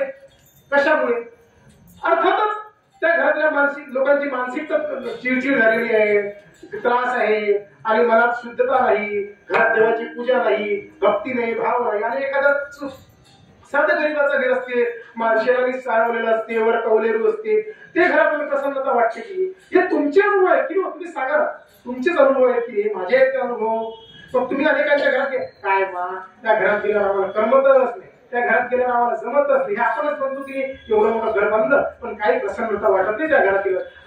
आमच्या दंदन वाटत नाही त्या घरात. दंदन म्हणजे एकदम आनंदी प्रफुल्लित त्या घरामध्ये वाटत नाही. हे तुमचे अनुभव आहेत की नाही? शास्त्राला आपण शोधून की विज्ञानाला शोधून आणलं, हे तुमच्या आमच्या रोजच्या जीवनातले अनुभव आहेत ना. मग ते प्रसन्नता कशामुळे प्राप्त होते? त्या ठिकाणी भगवंताचं भजन, त्या माणसांच्या अंतःकरणामध्ये शुद्ध भावना, एकमेकाबद्दल जिव्हाळा, शेजारच्या माजारच्या बद्दल जिव्हाळा, यामुळे ते घर प्रसन्नतेला पावतं. मग असा जर आपला संसार सुखी व्हावा वाटत असेल, प्रसन्न व्हावं वाटेल, तर आपलं अंतःकरण कसं लागेल? आपल्याला शुद्ध लागेल ना, म्हणजे खाली लागेल. त्यात काही विषय विकार नको. मग ते विकार नसलेलं अंतःकरण जर करायचं असेल तर आपल्याला ते चिंतारहित अंतःकरण जर करायचं असेल, चिंतारहित जर अंतःकरण करायचं असेल तर आपल्याला काय करावं लागेल? चिंतन शब्द लक्षात घ्या, चिंतन करावं लागेल. शब्द जरी एक एक वाक्य मी पुन्हा पुन्हा रिपीट करत असलो तरी तो काही दोष नाही. काय एक वेळा बांधल्यापेक्षा आपण एक गाठ एखाद्याला गोष्टीला बांधली, एक गाठ बांधली, मग आपला संशय सुटेल का? मग आपण काय करतो, दुसरी गाठ बांधतो ना. मग द्विबद्धम स्वरबद्धम मध्ये त्यांनी सांगितलं एक वेळा बांधल्यापेक्षा 2 वेळा बांधलेलं कधी चांगलं. मग एक वेळा सांगून पुढे गेल्यापेक्षा पुन्हा तेच वाक्य रिपीट केलं आवश्यक नाही का? अंतःकरणाला परिणाम होते. काय नियम तर आहे आपण त्या बंद करून सोडवला गेला पाहिजे. जेवढं होईल तेवढं चिंतन करायचं, ज्ञान करायचं, ज्यांनी अर्पण करायचं, ज्ञान साधक जर मायबाप आहे आपले सांभाळून घेतील आपल्याला. मग आपल्याला चिंतन करायचं ना. मग आपल्याला चिंतन कोणाचंही करून चालेल का? तुम्ही सांगा, कोणाचंही चिंतन करून आपल्याला चालेल का? चालेल का? तुम्ही बोला, तुम्ही माझ्याशी बोला. मी पहिलेच विचारलं की मला काही शंका आहे. मग मी शंका त्या गोष्टीत अनुभवाला आलेल्या लोकांना, ज्या गोष्टींनी परमार्थाचं बांधकाम केलेलं आहे, त्या लोकांनी परमार्थ अनुभवलेला आहे, परमार्थ जगलेला आहे, अशा परमार्थाचे जे अनुभवी आहेत अशांनाच मी त्या शंका विचारायला पाहिजे की नाही. मग मला सांगा, कोणाचं चिंतन केलं असतं आपल्याला अत्यंत आनंद होईल? कोणाचं केलं असतं सांगा ना. तुम्ही बोला. तुम्ही बोलल्याशिवाय आनंद नाही, तुम्ही बोलले पाहिजे. तुम्ही बोलल्यानंतरच चिंतन होईल. आपल्याला मी पहिलेच बोललो, आपल्याला व्याख्यान करायचं नाही. व्याख्यान करायला मला अनेक व्यासपीठ आहेत, पण ज्ञानोबरायांच्या दरबारात तुम्ही आम्ही सगळे सारखे आहोत. खेळीमेळीने आपला हा परमार्थ आपल्याला करायचा आहे. तुम्ही माझ्याशी बोला. मग चिंतन कोणाचं करायचं ज्याने आपलं अंतःकरण अत्यंत शुद्ध होईल? कोणाचं करायचं? भगवंत मान्य तुम्हाला? वा, भगवंताचं आपलं चिंतन करायचं. महाराज तो त्यांनी सांगितलं ठीक आहे, तुम्ही भगवंताचं आपलं चिंतन करायचं. आपल्याला हे चिंतन करायचंय, चिंतन करायचंय. मग महाराज असा कोण आहे ज्यामुळे आमचं हित होईल? आमचं हित होईल असा कोण आहे? असा कोणता परमात्मा आहे? झोटिंग देव आहे, बैरंब आहे, काळूमाई आहे, की अजून कोणता असा देव आहे? काय कोण भसोबा आहे, की मैफंब आहे, की पीर आहे, की धावल पीर आहे, मुजिया आहे? असा कोणता देव आहे की ज्याने आमचं, ज्याच्या चिंतनाने आमचं अंतःकरण पवित्र होईल? सांगा ना तुम्ही. पांडुरंग. हा, पांडुरंग. वा वा वा. आणि असा पांडुरंग परमात्मा आहे. हा, मग आपल्याला कोणतेही देव फळे शेतरी हेतरी दैवते काय कोण तुझी त्या भूते खेते जे रडती आपुल्या पोटी, जे आपल्याच पोटाला रडतात. दैवताचा नैवेद्य बनवलं की झोमलाच होईल असं पकडते. पोरग काय रडते घरी आणि काय काय करते, काय काय करते ते सोडून द्या. ते भूते खेते पुजून फायदा नाही. त्याच्या मागे कारण आहे, ते का बरं निर्माण झाले याचाही शास्त्र इतिहास सांगितलेला आहे. काय झालं, आपण पूर्ण मूर्तीपूजक समाज आहोत. आपल्याला काहीतरी समोर साध्य असल्याशिवाय आपण त्या साधनात प्रवृत्त होऊ शकत नाही. मग अतिशय आक्रमण वगैरे व्हायचे, मग आपल्याला गावं सोडायला लागायचे. मग त्यावेळेस आपल्याला संकट आलं की आपण कोणाकडे सांगतो? देवाला सांगतो. मग आपण काय करायचं, एखादा दगड घ्यायचो आणि त्यालाच काहीतरी मानायचो आणि त्याची उपासना करायचो, त्यालाच आपण दुःख सांगायचो. मग त्याचं विस्तृत रूप पुढे होत गेलं कालपरंपरेने. ते आपण त्याचा विषय खूप चिंतनाचा तो विषय म्हणजे अभ्यासाचा विषय आहे, तो तुम्ही समजून घेतला पाहिजे. असं कोणतंही शेंद्री हेंद्री दैवत पुजून चालत नाही. तुकोबारांचा एक अभंग आहे, सटवाई आसराई आणि मिसाईच्या संबंधाने ते त्यात शब्द आले आहेत. म्हणजे व्यासपीठावर शब्द बोलू सुद्धा नाही, एवढं घाण बोलले तुकोबारांच्या देवतांबद्दल. ते शूद्र देवता आहेत, त्याबद्दल आपण ते देवता नाहीतच, ते शूद्र असं काहीतरी आहे, त्याच्याबद्दल आपल्याला चिंतन करायचं नाही. मग आपल्याला अशाबद्दल चिंतन करायचं ज्याने आमचं हित होईल. मग ते हित कोणाबद्दल होईल? असं कोण आहे की ज्याचं हित केल्यानंतर, ज्याचं चिंतन केल्यानंतर आमचं हित होईल? हित ते करा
देवाचे चिंतन, अशाचं चिंतन करा की ज्याने आपलं हित होईल. हित ते करावे देवाचे चिंतन. म्हणून या मन एक विधव. त्यांनी सांगितलं की तुम्ही अशा देवाचं चिंतन करा की ज्याने आपलं हित होईल. बरोबर. तर मुद्दा लक्षात आला ना की अशा देवाचं चिंतन करा की ज्याने आपलं हित होईल. तर हित कोणतं की आपल्या अंतःकरणामध्ये साठवलेलं काही विपरीत आहे ते निघून जाईल आणि अंतःकरणामध्ये परमात्मा प्रतिष्ठापित होईल. अंतःकरणात परमात्मा प्रतिष्ठापित होणे आपलं हित आहे. मग तो प्रतिष्ठापित होण्यासाठी आपल्याला काय करायचं, चिंतन करायचं. मग ते त्याला हित म्हणतो आपण. मग असं हित ते करावे देवाचे चिंतन. अशा देवाचं चिंतन करायचं की ज्याने आमचं हित होईल. मुद्दा लक्षात आला ना की अशाचं चिंतन करायचं, आमचं हित होईल. पण आमचं हित कशाने होईल, देवाचे चिंतन करावे. काय होईल त्यांनी, हित होण्यासाठी. देवाचं चिंतन करावं कशासाठी, हित होण्यासाठी. आणि हित होण्यासाठी काय करायचं, देवाचं चिंतन करायचं. मग महाराज ठीक आहे आम्ही देवाचं चिंतन करू, मान्य आहे की नाही. काही चुकलं का. अभंग सांगत असताना तुकोबा बोललेला की तुम्ही चिंतन करण्यासाठी, तुमचं भलं होण्यासाठी, तुम्ही तुमचं हित होण्यासाठी देवाचं चिंतन करा. काय तुकोबा सांगितलं, तुमचं हित होण्यासाठी तुम्ही देवाचं चिंतन करा. मान्य आहे. पण तुमच्या लक्षात आलं ना. मग तुम्ही आता तुमचं हित होण्यासाठी चिंतन करणार की नाही, करणार ना. हो कसं करणार, कसं करणार. पण चिंतन कसं करायचं आपल्याला, कसं करायचं त्याची काही विधी असेल ना, काही विधी असेल ना. ते महाराजांची ही विधी आहे. पण आणखी एक विधी तुकोबारांनी पुढच्या चरणात सांगितली. चिंतन करायचं हित होण्यासाठी करायचं. पण ते चिंतन करायचं कसं आहे, कसं करायचं ते चिंतन, करून या मन एक विध. ते मन एक विध करायचं. एक विध म्हणजे न अन्याश्रय, अन्याचा आश्रय न घेणे. एक निष्ठेने आपल्याला चिंतन करायचं आहे की एकाच चिंतन करायचं आहे, त्यामध्ये दुसऱ्याचं चिंतन आपल्याला करायचं नाही. लक्षात आलं का की एकविधपणानं आपल्याला चिंतन करायचं आहे. आपलं हित होण्यासाठी देवाचं चिंतन आपल्याला करायचं आहे. पण ते कसं करायचं, त्याचा विधी काय आहे. तर ते चिंतन आपल्याला एकविध करून या मन एकविध. हे मन आपल्याला स्थिर करायचं, एकविध करायचं. म्हणजे यात एकत्व स्थापन करायचं. पंढरीश परमात्म्याशिवाय आपल्याला दुसऱ्या कोणाचं चिंतन नाही करायचं. आलं लक्षात. एकविध मन करायचं. एकविध मन केल्याशिवाय ते चिंतन घडत नसतं. जर आता एखादी मावशी आहे, घोंगडही आवडलं, बांगडी आवडली, अजून काय स्वेटरही आवडलं, मफलरही आवडली, कानटोपी आवडली, सगळं आवडलं. मग आता सगळं घेऊ आपण, काहीतरी एक आपल्याला घेतलं तर राहील ना. सगळं मफलरही आवडली आणि टोपी आवडली. दोन्ही एकच काम करतात की मफलरही बांधली तर कानात झाकतो आणि टोपी घातली तरी कानात झाकतात. मग आपल्याला एक घ्यायचंय की नाही. मग आपल्याला एकच घ्यायचं. आपल्याला हाही देव आवडतो, तोही देव आवडतो. सोमवारही धरायचा, मंगळवारही करायचा. सोमवार धर्मेशास्त्राने तुकोबारांनी तो आदेश दिलेला आहे. पण म्हणजे अनेक देव पूजायचे, वारानुसार देव बदलत राहायचे, वारानुसार देव बदलत राहायचे. आज हो उद्या तो, आज हो आता उद्या तो, आज हो उद्या तो, असं करत राहायचं. असं करून चालत नाही. आपल्याला एकनिष्ठ राहून भगवंताचं चिंतन करायचं. जर आपण एखाद्या, आता माफ करा सगळे मातृवर्ग आहे, आपण एखादी स्त्री आहे, तिला तिच्या पती व्यतिरिक्त दुसरं काही आवडून चालेल का. तिच्या पती व्यतिरिक्त त्या स्त्रीला काही आवडून चालेल का. हा तुमचा स्वजीवनाचा अनुभव आहे. एखादी स्त्री आहे, तिला पती व्यतिरिक्त दुसरं आवडलं तर आपण तिला सुवासिन म्हणू का, सुवासिन म्हणू का तिला. तिला काय म्हणू तुम्हाला तुमच्या अशी माहिती आहे. तिला आपला पती स्त्री असावा की पतिव्रते जैसा प्रकार प्रमाण. पतिव्रतेला प्रमाण कोण असलं पाहिजे, तिचा नवराच प्रमाण असलं पाहिजे ना. नाही हा मला तो आवडतो, मला तो आवडतो आणि थोडा थोडा तोही आवडतो, असं होईल का. असं होईल का. किंवा हा आवडला, खाली आवडला, थोडा थोडा, जास्त नाही थोडा आवडला, असं नाही होत ना. असं नाही होत. मग काय करायचं, तिला तुम्ही सांगा, तुम्ही अहो आपल्या संदर्भाने जीवनाने सगळे प्रश्न आहेत होय, आपल्याच जीवनातून आपल्याला शिकायचंय, काही दुसऱ्याकडे जायचं नाही. एवढे 55, 60 वर्षाची वय झाले, एवढे उन्हाळे, एवढे हिवाळे, एवढे पावसाळे, एवढं काय काय बघितलंय की त्यातून सगळं तुम्ही कार्यशाळा जगलेली आहे. जसं ITI करतात, टेक्निकल कोर्स करतात एखादा, तसे तुम्ही सगळे टेक्निकल कोर्स करून बसले संसारातले. सगळे अनुभव तुमच्या गाठीशी आहेत आणि ते सगळे अनुभव तुमच्या गाठीशी असल्यावर त्यातूनच आपल्याला शिकायचं आहे आणि त्यातूनच आपल्याला आपलं सुधरवायचं आहे. आपल्याला काय कोणाकडे जायची गरज नाही, आपल्याकडेच सगळं भांडवल आहे. फक्त आपल्याच चुका आपल्याला सुधरवायच्या आहेत आणि त्यात बदल करून त्या सगळ्याच्या ठिकाणी आपल्याला एकत्व साधायचं आहे. मग काय झालं की त्या स्त्रीला जर अनेक पुरुष आवडले तर आपण तिला पतिव्रता म्हणू का? तिला काय म्हणतो शब्द तुमच्या पद्धतीने तुम्ही वापरता, प्रत्येक प्रादेशिक भाषेत तिला शब्द आहे. मग जर आपल्याला अनेक देव वापरत राहतं मग आपली भक्ती एकनिष्ठ होईल का? एकनिष्ठ होईल का? माझा अधिकार नाही ते शब्द वापरायचा, पण कीर्तनाच्या प्रसंगातून आता व्यासपीठाला माफी मागून ते शब्द वापरतो. भक्तिशास्त्र भागामध्ये काही पूर्व आचार्य अनेक देव आवडणाऱ्या भक्तीला व्यभिचारी भक्ती म्हणतात. चिंतनाचा मुद्दा नाही येतो, पण सूत्र पद्धतीने लक्षात घ्या, तुम्ही सगळे अनुभवी आहात. त्या भक्तीला निष्ठावान भक्ती म्हणत नाही, एकविध भक्ती म्हणत नाही, त्या भक्तीला व्यभिचारी भक्ती म्हणतात. महाराज तुम्हाला खरं मी सांगतो, तुम्ही हित करण्यासाठी त्या देवाचं चिंतन करताना आणि तुम्ही एकविध ते चिंतन तुम्ही करता, पण एकविधतेने करत नाही. एकविधतेने तुम्ही ते चिंतन करत नाही. आपल्याला आई आवडते थोडा, आई आवडते तोही थोडा आवडते, असं आपलं झालंय. पण जो ज्याचं आपल्याला चिंतन करायचंय त्याचं आपल्यावर एवढं प्रेम आहे महाराज, एवढं प्रेम आहे की त्या प्रेमाबद्दल काहीच बोललेलं नव्हतं. तुम्ही ज्याचं चिंतन करायसाठी गेला तो देव तुमच्यावर एवढं प्रेम करते, पांडुरंग तुमच्यावर एवढं प्रेम करते की त्याबद्दल काही सांगायचं तुम्हाला दिसलं तर नाही कधी. तुम्हाला सांगताय प्रेम करते, प्रेमात काय दुःख देते का? कोणी प्रेमात दुःख देते का? दुःख आपल्या कर्माने आपल्याला मिळतं, दुःख आपल्याला आपल्या कर्माने मिळतं. आपण पूर्वाश्रमी आता एखाद्याने सांगितलं यावर्षी सोयाबीन पेरू नका बरं, शास्त्रज्ञांनी सांगितलं यावर्षी गहू पेरू नका बरं, यावर्षी कापूस पेरू नका बरं. असं कुठं आहे? जमीन आहे तर निघतेच, मग पेरलं यांनी आणि काय जायचं ते व्हायचं ते झालं. मग ते दुःख कोणामुळे आलं? शास्त्रज्ञांनी सांगितलं तरी बाळा यावर्षी हे पेरू नको, हे पीक साधणार नाही. मग तरी आपण जबरदस्ती नाही. मी 50 वर्षापासून शेती करतो, माझा वडिलोपार्जित व्यवसाय शेती आहे आणि असं कसं येत नाही, माती जे टाकील ते येतं असं आपला जर भाव झाला, आपला जर अतिशोक्ती झाली आपली आणि चुकलं तर मग ते कोणामुळे चुकलं? आपल्यामुळे चुकलं की नाही. मग तसं हे जे कर्माचे आपल्याला फळ मिळतात, सुख दुःख आपल्याच कर्मामुळे मिळतात. पण हा पांडुरंग एवढा उदार आहे महाराज, हा थोड्या थोड्या गोष्टी तुमच्यावर प्रेम करतो. आज तुम्ही आळंदीला आले की नाही? आले की नाही आळंदीला? हा एवढा उदार आहे महाराज. तुम्ही आळंदीला आले ज्ञानोबाराच्या सोहळ्याला, तुम्ही ज्ञानोबाराच्या सोहळ्याला आले, एवढा हा प्रसन्न झाला तुमच्यावर, एवढा हा तुमच्यावर प्रसन्न झाला. पांडुरंग प्रसन्नपणे केले देवे ज्ञाना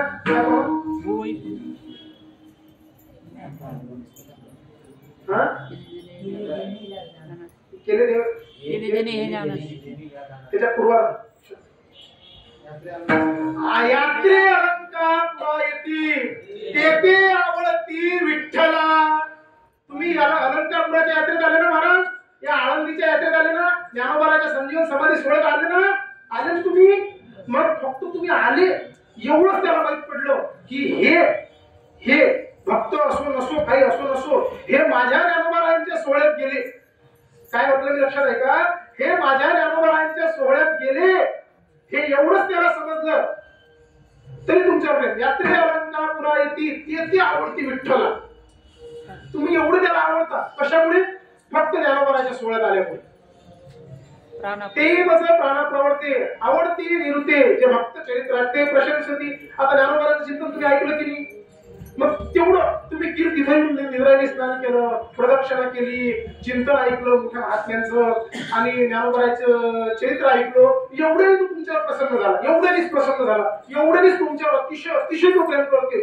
तुम्ही त्याला एवढ्याच विधीमुळे काय ते यात्रे अलंकापुरा आल्यामुळे, ज्ञानोबाराचं चरित्र श्रवण केल्यामुळे, काय यात्रे अलंकापुरा आल्यामुळे, ज्ञानोबाराचं चरित्र श्रवण केल्यामुळे तुम्ही त्याला अत्यंत प्रिय झाले. आहे ना? प्रमाण आहे ना? प्रमाण आहे ना? यात्रे अलंकापुरा तेथे आवडते विठ्ठला. लक्षात आलं का प्रमाण? की जो अलंकापूरच्या यात्रेत येतो तो विठ्ठलाला आवडतो मग काय तुम्हाला विठ्ठलावर तुमचं प्रेम, तुमच्यावर प्रेम नाही का विठ्ठलाचं? मान्यच करा. आपण अलंकारपुराला आलो, ज्ञानोबराचं चरित्र श्रवण केलं म्हणजे आपण देवाच्या प्रेमाचे अधिकारी झालो. यात तीळ मात्र शंका नाही. पण झालंय काय महाराज? त्याचं आपल्यावर लय प्रेम आहे त्याचं आपल्यावर, पण आपलंच त्याच्यावर प्रेम नाही. आहे का तुमचं प्रेम त्याच्यावर? एक निष्ठेने प्रेम आहे का प्रेम? प्रेम आहे का तुमचं त्याच्यावर? नाही ना, तुमचं त्याच्यावर प्रेम नाही ना महाराज. याला इंग्लिश मध्ये ट्रू लव्ह म्हणतात. ट्रू लव्ह एक तर आपण सगळे बेवफा. आपलं त्याच्यावर प्रेम, त्याचं आपल्यावर आहे, पण आपण त्याच्यावर प्रेमच नाही केलं ना महाराज. तुम्हाला सगळ्यांना इंग्लिश शब्द म्हणतो ट्रू लव्ह आहे, एक तर्फी प्रेम आहे आपलं, त्याचं प्रेम आहे फक्त आपल्यावर, आपलं त्याच्यावर प्रेमच नाही ना महाराज. आपलं जर त्याच्यावर प्रेम असतं, आलं लक्षात ना बोलणं माझं? म्हणजे माझ्या बोलण्यात तुम्ही विपरीत अर्थ घेऊ नका. संसारिक भाषेतले भाषेतले शब्द वापरल्यावर आपल्याला समजते की नाही, आपण हे शब्द तुम्ही ऐकतो की नाही. मी प्रेम करतो, ती माझ्यावर प्रेम करत नाही, तो माझ्यावर, मी त्याच्यावर खूप प्रेम करते, ती माझ्यावर प्रेम करते, असं होतं की नाही जीवनात? मग आपलं पांडुरंगाच्या संबंधाने तसंच झालं. आपण अलंकारपूरला आलो, ज्ञानोबाचं चरित्र श्रवण केला, त्याला आपण आवडलो, पण एवढं करूनही आपण त्याच्याबद्दल आसक्त नाही, आपल्या अंतःकरणात त्याच्याबद्दल जागा नाही, आपल्या अंतःकरणात त्याच्याबद्दल प्रेम नाही नाही. जर त्याच्याबद्दल आपल्या अंतःकरणात प्रेम असतं तर आपलं जीवन काही वेगळं, आपल्याला चिंता नसत्या. तुकोबाला जर तुम्हाला त्याच्याबद्दल प्रेम असतं, तुम्ही म्हणता की तुम्हाला काय गोष्ट करता, आमचं प्रेम नाही, असंच आम्ही आळंदीला आलो का, तसंच पंढरीची वारी करतो का? जर मग तुमचं त्याच्यावर प्रेम असतं तर तुकोबाराला तुम्ही वापस पाठवलं असतं का? तुकोबाराला तुम्हाला म्हटलं असतं का, देव लगे साठवणीचे रुदले जागे? हे प्रश्न तुम्ही तुकोबाराला, हे उत्तर तुम्ही तुकोबाराला दिलेच नसते ना. तुमच्या अंतःकरणात भगवंताविषयी जर प्रेम असतं, भगवंताचं तुमच्याबद्दल प्रेम आहे, परंतु तुकोबारासोबत तुमच्यासोबत आला, तुकोबारासोबत तुमच्याजवळ आला होता, पण तुमचं प्रेम नसल्यामुळे तुम्ही त्यांना काय उत्तर दिलं? देव न लगे साठवणीचे रुदले जागे. मग हे उत्तर तुम्हीच दिलं ना, तुम्ही संसारिकांनीच दिलं ना. मग तुम्हीच दिल्यामुळे या अभंगाच्या एवढ्या चरणावर लक्ष देतं की आपलं जीवाचं प्रेम देवावर नाहीये, देवाचं आपल्यावर प्रेम आहे. तो देव मायबाप आहे, निष्काम प्रेम तो आपल्यावर करतो, काही कारण नसताना तो आपल्यावर प्रेम करतो. मुलगा कमाव की ना कमाव, मुलगा दारू पिऊन आला तरी त्या आईला लात मारून हाताच्या घरातून तो उलटी करतो. आई असं म्हणते का हॅट लात मारली, सगळं स्वच्छ करते. होते मायाचं अंत करणारे महाराज, ती कळवळ्याची जाती आहे. ते सुभाषितकार सांगतात की पुत्र कुपुत्र होऊ शकतो, पण माता कुमाता न भरून, की पोरगा नालायक निघू शकतो पण आई नालायक होईल, असं उदाहरण तुम्ही जगात आहे का? तुम्ही अनेक उदाहरण पाहिले असतील की या मुलाने आई वडिलांना घराच्या बाहेर काढलं, पण असं कधी झालं का अर्ध्यापेक्षा जास्त वय झालं तरी काही कमवून नाही राहिला, काही करत नाही, संदेश व्यसन त्याच्या अंगी आहेत, आणि तरीही सुद्धा आई वडील त्याला आईने घरात घेतलं नाही, त्याला हाकलून दिलं आई वडील, झालं कधी नाही ना, कारण ती आई आहे मला. पण हा देव आई आहे. त्यामुळे याचं आपल्यावर प्रेम आहेच आहे, फक्त आपलं नाही. आपण कशा बेवफा शब्द लक्षात ठेवा. हिंदी चित्रपट तुम्ही सगळे धरता, आपलं प्रेम नाही महाराज त्याच्यावर, म्हणून तुम्ही तुकोबाराला वापस पाठवलं. मग आता त्याच्यावर आपल्याला काय करायचं? त्याच्या चिंतनाने आपल्याला त्याचं प्रेम प्रकट करून घ्यायचंय. काय करून घ्यायचं प्रेम? आपल्याला त्याच्यासारखं व्हायचंय. आपलं मूळ स्वरूप तेच आहे ना. मग आपल्याला काय करायचं? हित करायचं. काय हित ते करावे देवाचे चिंतन करून या मन एकविध. आणि ते चिंतन कसं करायचं?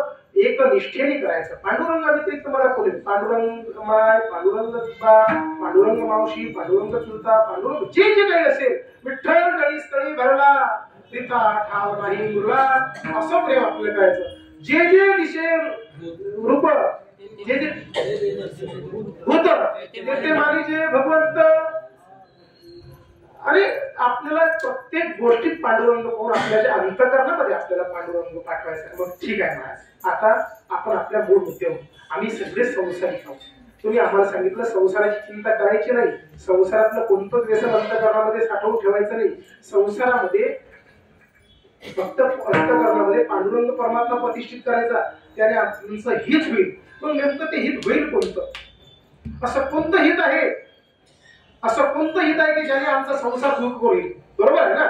तुम्हीच सांगितलं अंतःकरणातली चिंता काढून टाका.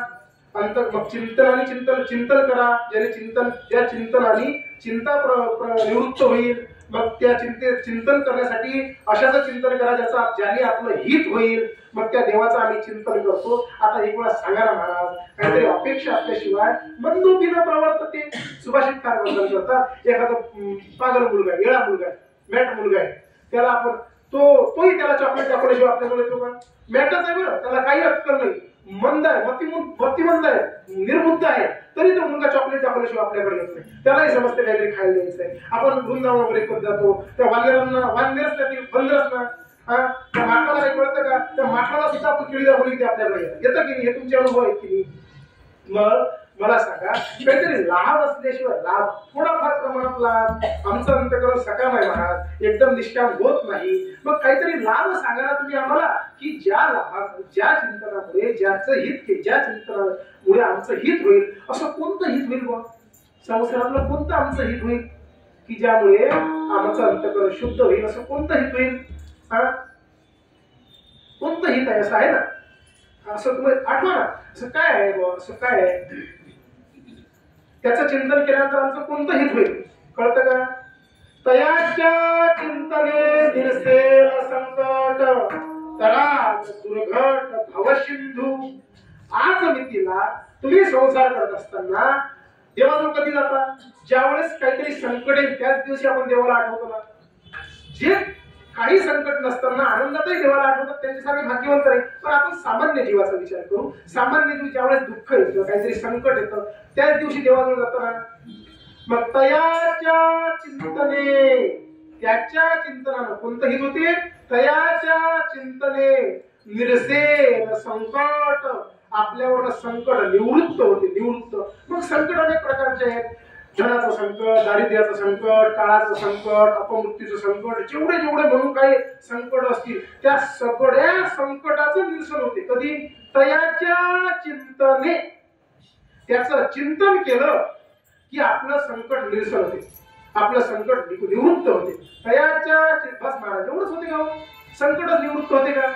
त्याच्यापेक्षा अधिक लाभ नाही का? नाही महाराज, महत् लाभ. योगी ज्याच्यासाठी रात्रंदिवस साधना करतात, जपी तपी संन्याशी, त्याच्यासाठी काय काय काय काय करत महाराज. चले खावे लोखंडाचे, ब्रह्मपदी बैसावे. लोकशास्त्रामध्ये सांगतात की लोखंडाचे चले खावे लागतात, त्यावेळेस त्याला ब्रह्मपदावर बसायला मिळतं. असं ते ब्रह्मपद सुद्धा याच्या चिंतना मिळतं.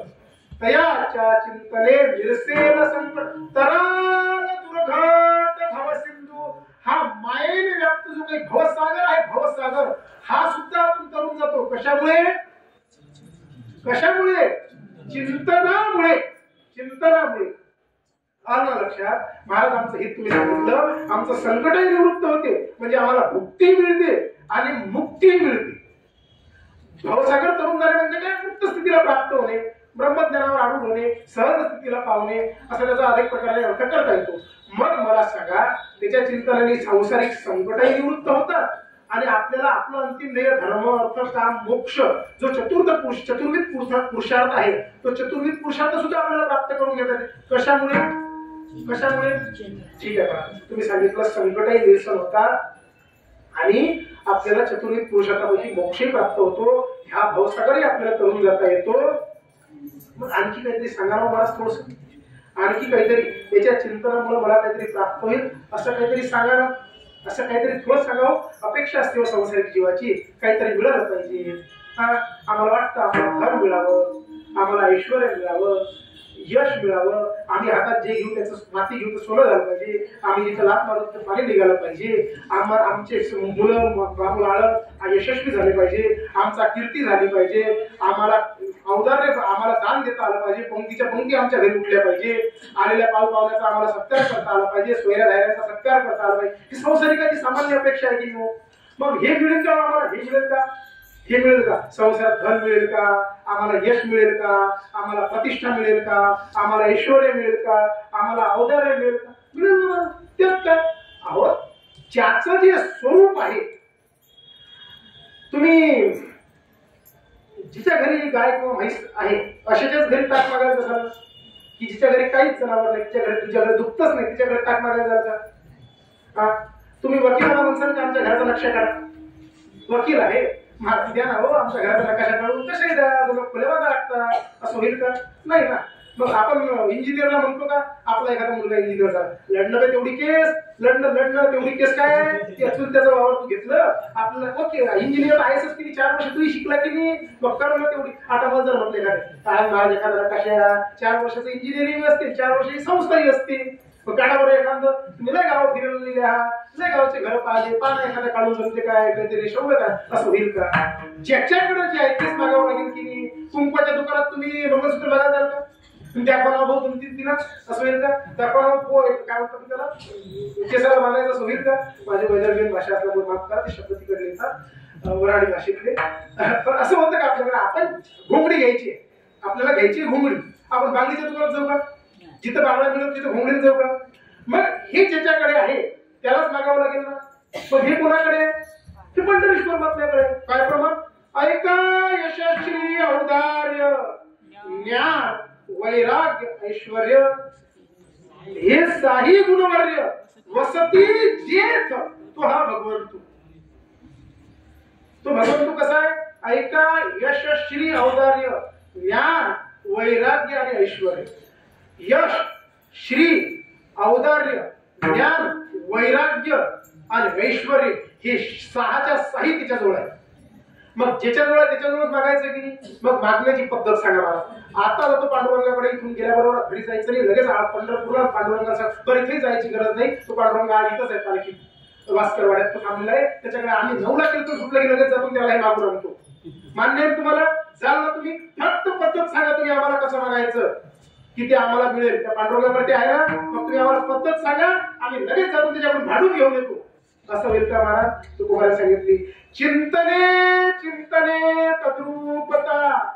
चिंतन, त्याचं चिंतन केलं की आपण त्याच्यासारखं होतं. आधुनिक विज्ञानाला असं सांगितलं की एखाद्या लग्न झालं आणि लग्न झाल्यानंतर लग्नाच्या ठराविक काळ तुमचा संसार गेला आणि ते पती पत्नी जर एकमेकाबद्दल जास्त प्रेम करत असतील, एकमेकाला जास्त जीव लावत असतील, तर ठराविक काळानंतर त्यांचे चेहरे सारखे दिसायला सुरुवात होतात. हे आधुनिक विज्ञानाचं संशोधन आहे. मग जर आपण त्याचं चिंतन केलं तर आपण त्याच्यासारखे होणार नाही का?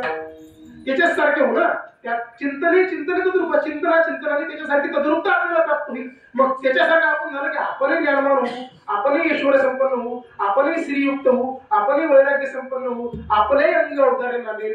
ह्या सगळ्या गोष्टी फक्त एका चिंतनाने होतात. मग काळ सारावा चिंतने. मग तो काळ सारायचा कसा हो महाराज? चिंतन करत आता घरी चिंतन करू शकतो का आम्ही? त्यांनी सांगितलं एकांतवाशी गंगा स्नान. तुझ्या महाराजांनी तुकोबारांनी सांगितलं की एकांतवासात जा, गंगा स्नानाला जा, गंगेच्या काठावर जा, तिथं तो काळ सारा. पण आमचा संसारिक जीव आहे, आम्ही काही तिथं जाऊ शकत नाही. मग कसं काय करायचं? मग तुमचं कीर्तन सगळं वाया गेला. आता जर पुढचा उपायच नाही आम्हाला काळ चिंतन पुढं करायचं यासाठी, तर कसं आहे माहिती? तुकोबारांनी जरी सांगितलं की काळ सारावा चिंतन एकांतवाशी गंगा स्नाने, तर एकांत आपल्याला घरातही साधता येतो. एकांत म्हणजे काय? अंतःकरणाचा एकांत साधायचा आहे. अंतःकरणात भगवंताच्या चिंतना व्यतिरिक्त कोणताच विकार न येऊ दिले, हा एकांतच आहे. लक्षात आला शब्द की भगवंताच्या चिंतना व्यतिरिक्त आपल्या अंतःकरणात दुसरा कोणताच विकार न येऊ दिले, हा झाला एकांत. गंगा स्नान, आता गंगा कुठे येईल? आमच्या गावात इंद्रायणी नाही, भागीरथी नाही. मग आता कोणता असा ठिकाण आहे महाराज की जिथं गंगा आहे, जिथं तीर्थ आहे? असं कोणतं ठिकाण आहे आमच्या गावात तरी? आहे का तुमच्या गावात तीर्थ? मग तीर्थराय चिंतन करू शकता का? आता संपलं, आता काय सांगून फायदाच नाही मला. हे फालतू सांगितलं आपण, कारण आता चिंतनाला योग्य जागाच नाही, करणार पुढे चिंतन. तुमचं काही चुकलं असेल, आता जागाच नाही चिंतनाला. गंगा स्नान पाहिजे, एकांतवाशी गंगा स्नान आहे. गंगे स्नान करायचं कसं? आता कसं करणार गंगे स्नान? मग आपलं काय त्याला टँकर आणावं लागेल एखादं घरून गंगेवर, आणि तिथून थोडं पाणी वापरावं. आपण वापरतो गंगाजल घरात, मग ग्रहण वगैरे आलं की करतो आपण. तसं करून चालते का? चालेल का तसं करून? करू शकतो आपण तसं, पण तसं चालेल का? पण परिपूर्ण उपाय नाही तो. मग असं तीर्थ आपल्या जवळ आहे महाराज, असं तीर्थ आपल्या जवळ आहे. कोणतं तीर्थ आहे होते?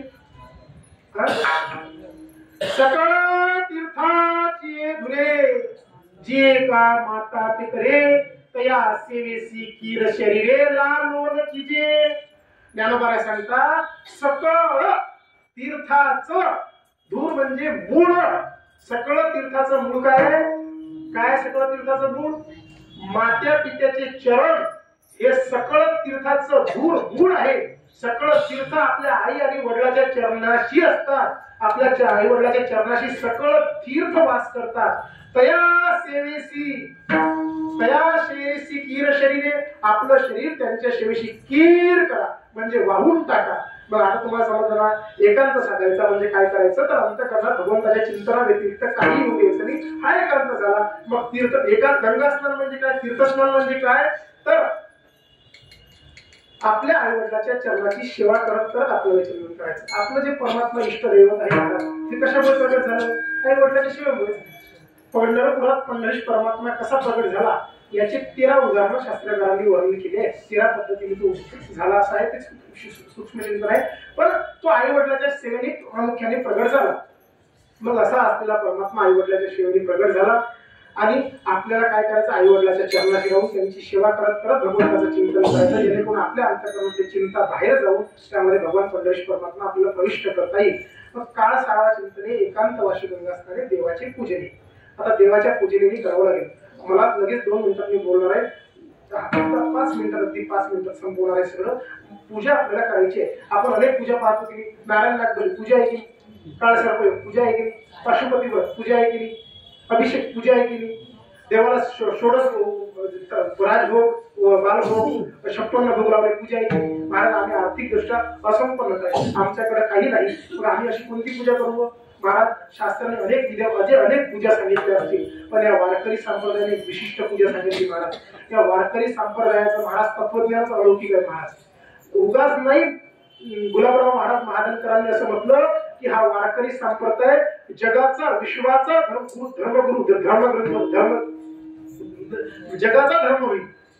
काय सांगितलं गुलाबराव महाराज महादनकर? माऊलींचा जो मूळ फोटो आहे मंदिरात लावलेला, तो ज्यांनी काढला ते प्रज्ञाचक्षू गुलाबराव महाराज महादनकर. त्यांच्या छत्रछायेखाली आम्ही वाढलो, त्यांच्या गावात आम्ही वाढलो. अशा गुलाबराव महाराज महादनकरांनी म्हटलं की या वारकरी संप्रदायाचं तत्वज्ञान जगाचा गुरु होईल, जगाचा गुरु. मग जर एवढं समृद्ध संप्रदायाचं तत्वज्ञान असेल, असं कोणतं संप्रदाय आहे की ते, असं कोणतं तत्वज्ञान आहे की जे या जगाला, या संप्रदायाला, या जगाचं गुरु करतं? तर ते संप्रदायाची अशी कोणती पूजा आहे? तर खूप विस्तृत असं संप्रदायाचं तत्वज्ञान आहे. महाराज त्यांनी पूजा सुद्धा विशिष्ट प्रकारची सांगितली. अनेक संप्रदायांनी, अनेक शास्त्रांनी वेगवेगळ्या पूजा सांगितल्या, पण या संप्रदायाने आपल्याला सांगितली परापूजा. कोणती पूजा? परापूजा. कोणती होती परापूजा? स्वामी काज गुरुभक्ती पितृवचन सेवापती हिची विष्णूची महापूजा. स्वामी दासांनी आपल्या स्वामीबद्दल निष्ठावान असावं, मुलांनी आपल्या वडिलाबद्दल निष्ठावान, आई वडिलाबद्दल पालकाबद्दल निष्ठावान असावं. स्वामी काज गुरुभक्ती पितृवचन सेवापती हेची विष्णूची महापूजा. अनुभव नाही तुझा. आणि दुसरी पूजा सांगितली त्यांनी, कोण्याही जीवाचा न घावा मत्सर वरमत्सरमेश्वर पूजनाचे. कोण्याच जीवाबद्दल आपल्या अंतःकरणात द्वेष निर्माण होऊ नये हे भगवंताच्या पूजेचं त्यांनी वर्म सांगितलं. ज्ञानोबा वर्णन करतात, तया सर्वात्मका ईश्वरा स्वकर्म कुसुमांची विरा पूजा केली होय अपारा तोषा लागी. ज्ञानोबा सांगतात आपलं कर्म कसं करायचं, आपलं कर्मानेच देवाला भाजायचं. आपले कर्मरूपी फळ भगवंताच्या चरणावर अर्पण करायचे. ते सकाम असतील तर सुंदर आहे आणि निष्काम असतील तर सुगंधी आहे. अशा प्रकारचं विस्तृत तत्वज्ञान आहे. कधी पुन्हा योग आला तर आपण चिंतन करू. अशा प्रकारची पूजा आहे. त्यांनी सांगितलं देवाच्या पूजेने प्रदक्षिणा तुळशीच्या. मग तुळशीचं पूजन करावं. तुम्हाला एक गोष्ट सांगा, आपण हातचं सोडून धावतेच्या मागे लागलेला आहोत. आपल्याच जोड सगळा समाज आज फक्त एकाच गोष्टीच्या नादी लागला, ते म्हणजे सुख समाधान आणि धन. धनासाठी तो काहीतरी उपाय करा. तुम्ही जेवढे न्यूज चॅनल, टीव्ही चॅनल, जेवढे बाबा आहेत सगळे, ते मला फक्त एकच उपाय सांगतात, तो म्हणजे धन कमाव. हे करो इससे होगा, ऐसी पूजा करो इससे होगा, आणि तुम्हाला धन मिळेल, तुमच्या घराला सुख समृद्धी लागेल. धनासाठी आपण करतो ना, पण तुम्ही हातचं सोडलेलं आहे, धावतेच्या मागे लागलेलं आहे. तुमच्या घरात प्रत्यक्ष लक्ष्मी विराजमान आहे. माहिती आहे तुम्हाला कुठे आहे लक्ष्मी? कोणती लक्ष्मी आहे ती? सडा रांगोळीचा आहेच नक्की शंकाने निवांत. घरातली स्त्री सुद्धा लक्ष्मी आहे, पण प्रत्यक्ष लक्ष्मी आपल्या घरामध्ये विराजमान आहे. ते म्हणजे तुळशी. वैकुंठावनी आली धन्य तुळशी माऊली वंदिती जया हरिहर सर्व प्रति नमस्कार. देव इंद्रादिक सर्व तुळशी पूजेने गौरव ऐसी तुळशी माऊली एका जन्मासाठी वंदिली. अहो स्वर्गाचा अधिपत्य असलेला देवांचा राजा असलेला इंद्र सुद्धा तिला पूजनासाठी तरसतो. अशी तुळशी माऊली आज प्रत्यक्ष लक्ष्मी रूपाने आपल्या घरात विराजमान आहे. पण आपण तिची जेवढी पाहिजे तेवढी उपासना करत नाही. तिला पाणी टाकलं नाही टाकलं, तिची उपासना केली नाही केली. पण तुम्ही काय करा, तर कार्तिक मासात तुळशी पूजनाचं खूप महत्व आहे. त्या तुळशीचं तुम्ही पूजन करा, तिला साष्टांग दंडवत करा. तुळशी शिवाय देत नाही. देव तुष्टी एक पाणी सहस्त्र पाणी देत असे. पाणी शब्दाचा अर्थ होते पान, पत्र, आणि पाणी शब्दाचा अर्थ दुसरा होते हात. मग देवाला आपण एक पान वाहिलं तर आपल्याला 1000 हातांनी देते. एवढा आहे त्या तुळशीबद्दल सांगायचं, खूप विस्ताराने आहे. तुम्ही त्या तुळशीची उपासना करा. तुळशीचं पान तोडत असताना भगवंताचं नाम घेऊन तोडायचं. तुळशीचं नाव, तिला रोज साष्टांग दंडवत घालायचा. पुरुषांनी साष्टांग दंडवत आणि स्त्रियांनी पंचांग दंडवत घालायचा. मग त्या तुळशीचं पूजन, तिच्या प्रदक्षिणा, तिच्या संदर्भाने आणि आपलं दुःख तुळशीजवळ बोलायचं. तुम्हाला काही संकट येऊ, तुम्ही हा उपाय करून पहा. तुमच्या अंतःकरणात काही जे येत असेल तर तुळशीजवळ एकांतात जाऊन तुळशीजवळ बोलायचं. ती तुळशी आईसाहेब प्रत्यक्ष पूर्ण करते. आणि अशा पद्धतीने त्या अभंगाचं जसं अध्ययन केलं असेल, जसं चिंतन केलं असेल, तसं अभंगाचा भाव सांगण्याचा, अभंगाचा अर्थ सांगण्याचा प्रयत्न केला. दुसरी गोष्ट, माफी अशासाठी मागतो की अभंग पूर्ण सोडू शकलो नाही, याबद्दल क्षमा. तुमचीही क्षमा मागतो, व्यासपीठाची क्षमा मागतो, आणि इथं उपस्थित असलेल्या अदृश्य शक्त्यांची सुद्धा क्षमा मागतो. कारण काय असते, आपलं काहीतरी धार्मिक अनुष्ठान करत असताना इथं काही अदृश्य शक्त्या येत असतात आणि त्या अपेक्षेने येत असतात. आणि अभंग सोडवणे हा आपलं आपण म्हणत असतो की हे करायचं आपल्याला, आणि आपलं हे अनुष्ठान अपूर्ण राहते. मग त्यांची क्षमा मागतो तुला अदृश्य शक्त्यांची की महाराज माफ करा, आम्ही अभंग पूर्ण सोडू शकलो नाही. काळाचा आपला प्रघात आहे, आपल्याला लगेच उर्वरित कार्यक्रम घ्यायचे आहेत. अशी आहे झालेली सेवा महाराजांची आगरी झाली, तुमच्या यल्लमा रेड्डी समाज धर्मशाळेमध्ये झाली. तुम्ही सगळ्या श्रोत्यांनी श्रवण केली. ज्ञानोबा अत्यंत प्रिय आहे. आपलं काही इच्छा असेल, मनोबल असेल, ज्ञानोबारायांकडे समर्पित करा. दुसरीकडे कुठंही दारोदार भटकू नका. कुठंही तुमचं समाधान होणार नाही. तुमचं समाधान फक्त ज्ञानोबा एकटेच करू शकतील. काय प्रमाणे हो, भक्तिया भावे शरण जाता भेटी. ज्ञानोबा एवढं कृपा कोणीही भावाला शरण जाणार. मला मुलगा पाहिजे, माझं लग्न झालं पाहिजे, माझ्या मुलाचं लग्न झालं पाहिजे. तुम्ही त्यांना म्हणून तर पाहू. आपल्याला बोलताच येत नाही देवासमोर.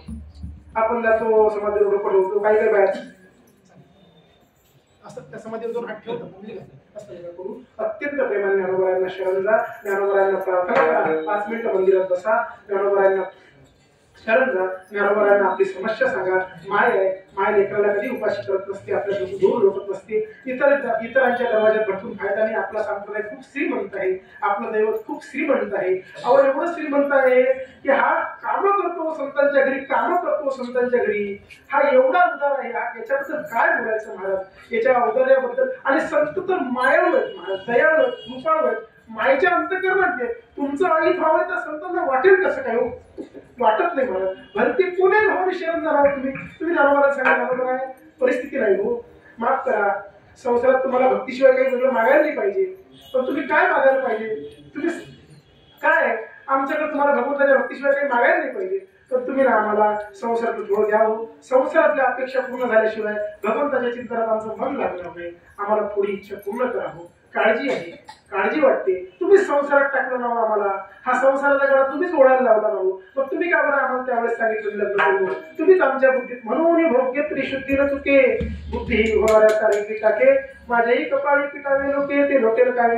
मग तुम्हीच आमच्यावर जे काही समजत करा, तुम्हीच ते निरसन करा. तुम्ही त्याला कोणत्याही प्रार्थना करा. ज्ञानोबाला इतरांच्या दारोदार भटकू नका. हा माझा भाव आहे. ज्ञानोबाला प्रार्थना करा आणि ज्ञानोबा आपलं सगळं पूर्ण करतील. आणि झालेली जी काही सेवा असेल ती ज्ञानोबाच्या चरणी अर्पित करतो. तुम्हाला मागापासून चरणी अर्पित करतो. काही चुकभूल झाली असेल, चुकभूल झालीच नाही महाराज, जे आहे ते सत्यच आहे. उगाच वाणीचे दोष ओघात बोलून जाते म्हणून बांधत असते म्हणून काय चूक, काय बोलू चुकी नाही. हा तुमचा बुद्धीचं अवलोकन जर तुमचं झालं ते आमचे दोष आहे. तुम्ही एखादा मुद्दा तुम्हाला नाही समजला तर आमचे दोष आहे. तो तुमचं ऐकविण्यावर आहे. तुमच्या बुद्धीचं ते ताकद आहे, कळलं नाही. ज्ञानोबा तुकोबा तुम्हाला जर समजत नसेल, एवढ्या वर्ष झालं तुम्ही साधना करा. ज्ञानोबा तुकोबा तुम्हाला समजले पाहिजे, त्यांचं वाङ्मय आपल्याला समजलं पाहिजे. अशा पद्धतीने बोलून इथं हे वाकपुष्प ज्ञानोबाच्या चरणी अर्पित करतो आणि इथंच सेवेला थांबतो. जय विठोबा.